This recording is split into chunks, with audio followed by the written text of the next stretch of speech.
Years passed, and Chijioke returned to Amanko after a failed business venture. With nowhere else to go, he moved into his brother's compound in the village. At first, everything seemed normal. However, Chijioke's presence reignited old flames between him and Ifunanya, his elder brother's wife. It started with stolen glances, then subtle touches, and eventually a full-blown affair. When Ifunanya discovered she was pregnant, the truth exploded like a bombshell. Chijioke brazenly confessed to the family that he is the father of the unborn child. She was mine for Obinna. He declared unrepentant, I only took back what was rightfully mine. In the small conservative town of Amanko, families were tightly knit and tradition were fiercely upheld. The Okafor family was no different. Their patriarch, Pa Chimeze, was a man known for his strict adherence to morals, and his wife, Mama Nkechi, was the embodiment of respect and duty. Their two sons, Obinna and Chijioke, had always been their pride and joy until a scandal tore the family apart. Obinna, the elder son, had married Ifunanya 5 years ago in a grand ceremony that was the talk of the village. A beautiful and soft-spoken woman, Ifunanya was every mother-in-law's dream. Yet, unknown to many, her heart harbored a secret love for Chijioke, Obinna's younger brother. Years before Obinna met Ifunanya, she and Chijioke had shared a brief passionate romance during their university days. But Chijioke, always the restless spirit, left for the city in search of greener pastures, leaving Ifunanya heartbroken. When Obinna came into her life, he provided stability and love, and she chose to marry him. A lingering part of her heart remained with Chijioke. Years passed, and Chijioke returned to Amanko after a failed business venture. With nowhere else to go, he moved into his brother's compound in the village. At first, everything seemed normal. However, Chijioke's presence reignited old flames between him and Ifunanya. It started with stolen glances, then subtle touches, and eventually a full-blown affair. When Ifunanya discovered she was pregnant, the truth exploded like a bombshell. Chijioke brazenly confessed to the family that he was the father of the child. She was mine before Obinna. He declared unrepentant, I only took back what was rightfully mine. Obinna, devastated, demanded answers from his wife. To his horror, Ifunanya admitted that she loved Chijioke and no longer wanted to remain in the marriage. I tried to make this work, she cried, but my heart belongs to Chijioke. It always has. Pachimeze summoned a family meeting, calling upon elders and kinsmen to mediate the issue. He was livid. Chijioke, have you no shame? He thundered. Your elder brother gave you a roof over your head. This is how you repay him? By destroying his home? Mama Nkechi wept openly. Ifunanya, we welcomed you into this family like a daughter. How could you betray us like this? And Chijioke, what kind of a son have I raised? Is this how you honor your family? But Chijioke was unmoved. I will not apologize for loving her. She was mine first, and she's mine now. Obinna, though heartbroken, tried to reason with his wife, Ifunanya. Think of our vows. Think of our son. Is this really the path you want to take? But Ifunanya's decision was firm. I cannot stay in a marriage where my heart does not belong. I have tried it for 5 years. It's not working. I choose Chijioke. The elders deliberated for hours. Divorce was frowned upon, but the situation was unprecedented in the end. They reached a controversial compromise. Ifunanya would remain with the Okafor family as she was now carrying another Okafor child.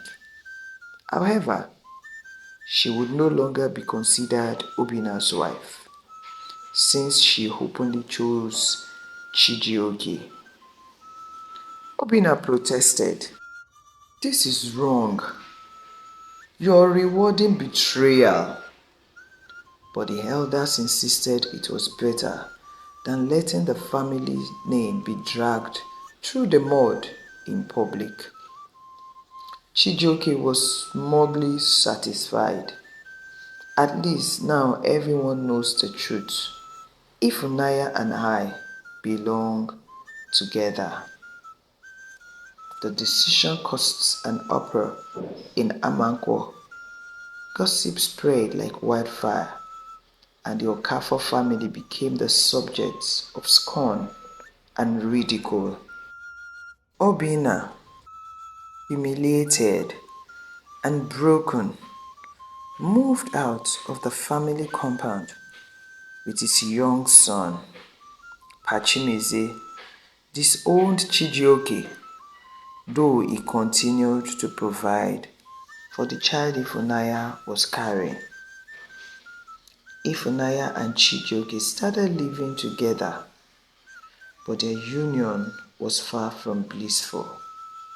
The whispers of the town, the disdain of the family, and the unresolved guilt cast a shadow over their relationship. Ifunanya became a laughingstock in the marketplace.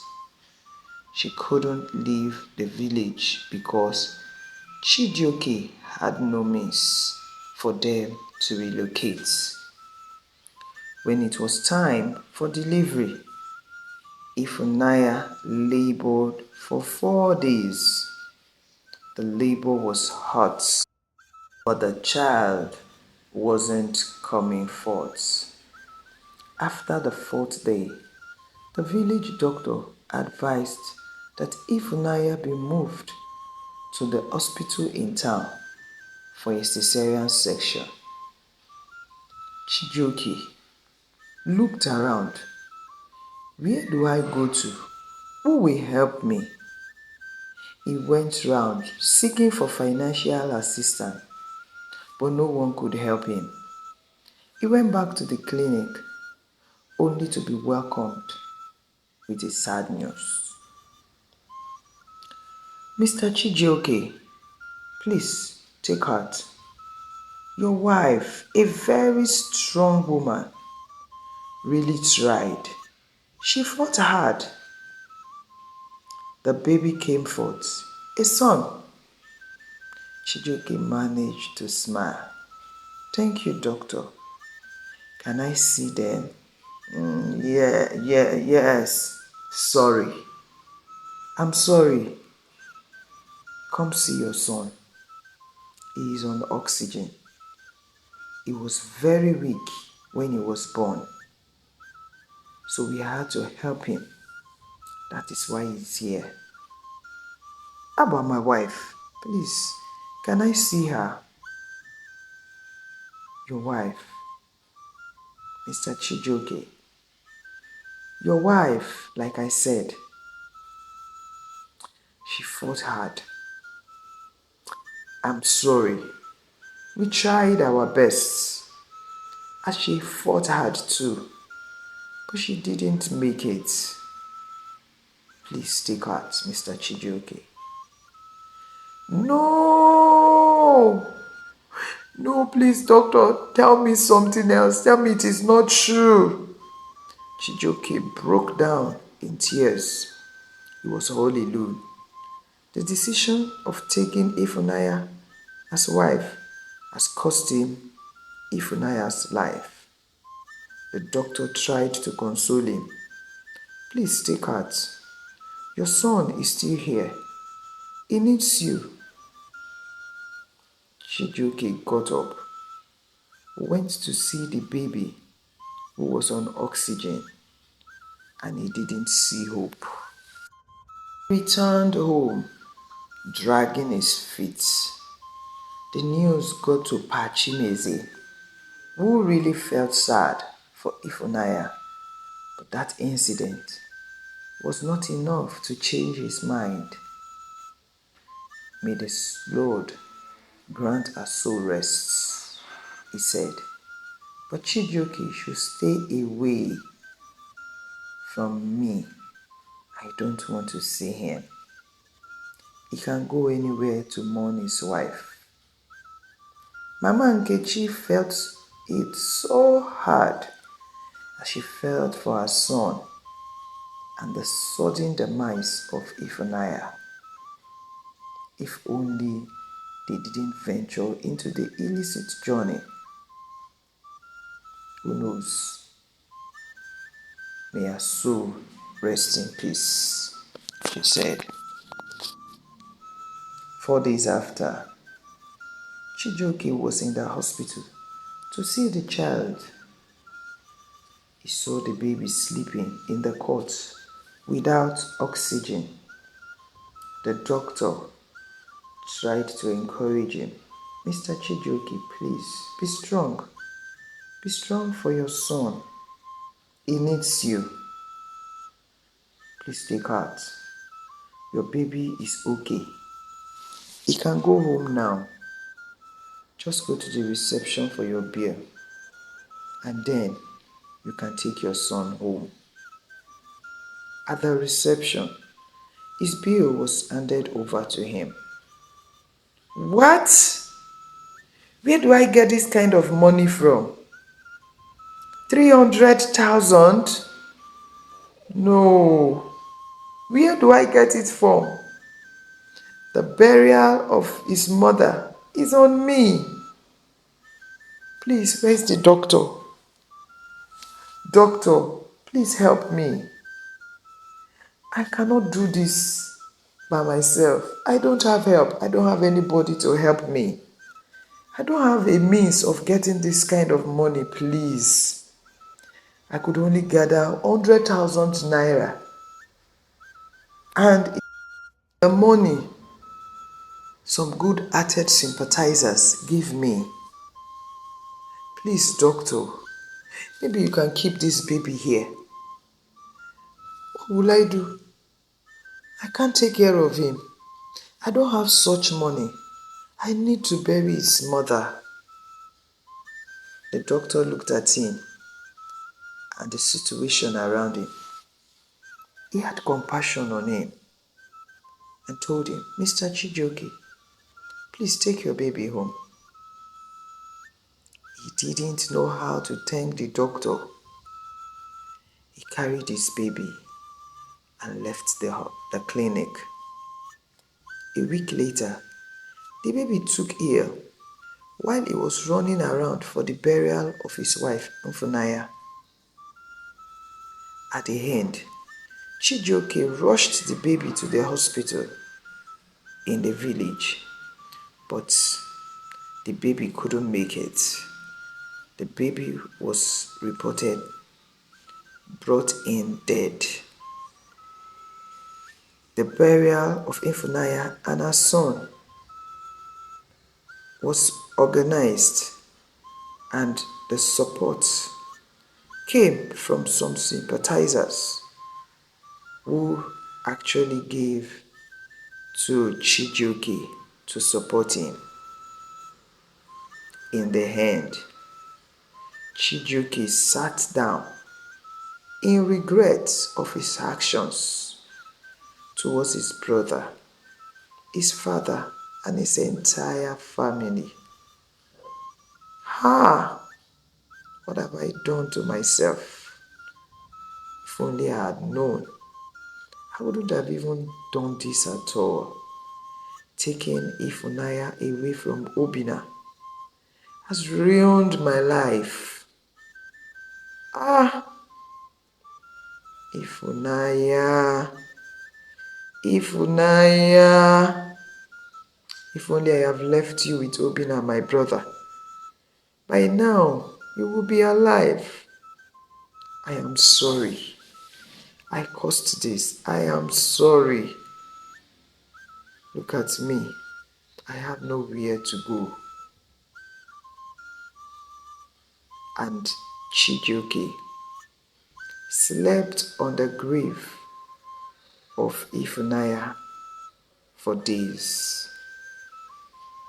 The morals from this story: actions have consequences. Betrayal and selfish decisions can shatter trusts and leave lasting scars, not just on individuals, but on entire family. Revisiting old flames, especially in committed relationships, can lead to devastating outcomes.